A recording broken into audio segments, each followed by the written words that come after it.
பேபிஸ்க்கு கொடுக்குற மாதிரி healthy and எம்மியான breakfast பார்க்கலாம் வாங்க. எண்ணெய் எல்லாம் நெய் விட்டுட்டு 2 பிரியாணி இலை, பட்டை, 2 ஏலக்காய், ஆனியன் வந்து 2 or 3 போட்டிங்கன்னா தான் டேஸ்ட்டுமே சூப்பராக இருக்கும். உங்களுக்கு காரத்துக்கு வேணும்னா 2 பச்சை மிளகாய் ஆட் பண்ணிக்கலாம். இதில் இருக்கிற இன்க்ரீடியன்ட்ஸ் வந்து நல்லா கிரைண்ட் பண்ணி ஆனியனில் போட்டு நல்லா குக் பண்ணிக்கலாம்.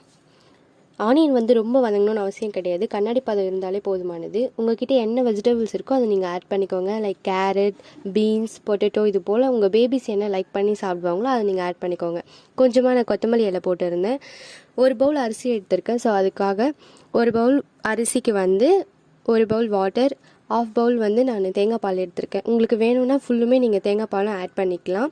இதை வந்து 1 விசில் வச்சாலே போதுமானது. உங்களுக்கு பாப்பா வந்து நல்லா குழஞ்ச மாதிரி இருந்தால் தான் பிடிக்கும் அப்படின்னு நினச்சிங்கன்னா நீங்கள் 2 விசில் கூட வச்சு எடுத்துக்கலாம். பேபிஸும் ரொம்பவே லைக் பண்ணி சாப்பிடுவாங்க.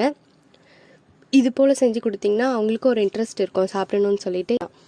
டேஸ்டி அண்ட் ஹெல்த்தியான பிரேக்ஃபாஸ்ட் ரெடி. இது போல் செஞ்சு கொடுங்க, நீங்களும் உங்கள் பாப்பாவும் லைக் பண்ணி சாப்பிடுவாங்க.